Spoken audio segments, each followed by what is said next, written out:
Hello students.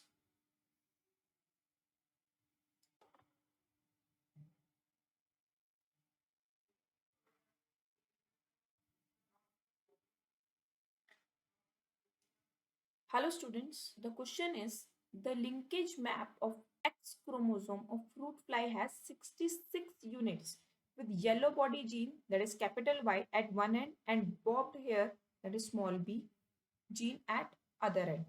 The recombination frequency of these two genes Y and B should be A 66%, B less than 50%, C greater than 50%, D 100%. तो बच्चे as we know तो ये recombination frequency होती है, recombination frequency between the two genes, recombination frequency between the two gene is directly proportional to the distance between two gene, distance between two genes. और ये जो distance between two genes होता है इसे हम कैसे मेजर करते हैं? Through map unit.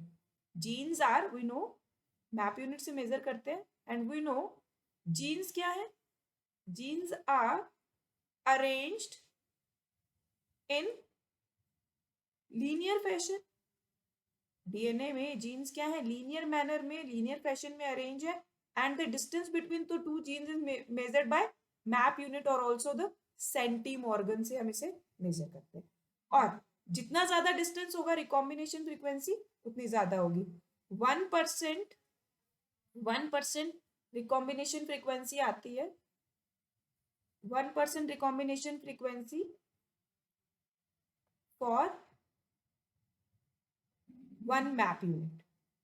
इस तरह से हम इसे कहते हैं कि वन मैप यूनिट का डिस्टेंस है तो रिकॉम्बिनेशन फ्रीक्वेंसी क्या होगी? 1%. But this holds true only for smaller units, only for smaller units.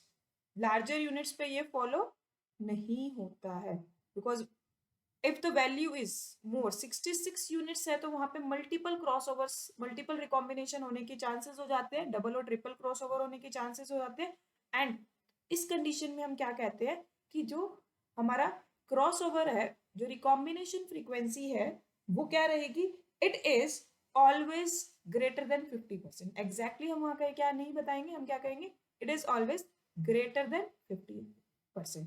जी अगर ये वैल्यू स्मॉलर वैल्यू होती, लेस देन 50% की होती तो हम क्या कहते हैं? 1% for one map unit, one map unit for 1% recombination frequency. But for the larger value, the recombination frequency is said to be greater than or the equal to 50%. So the correct answer here is option C.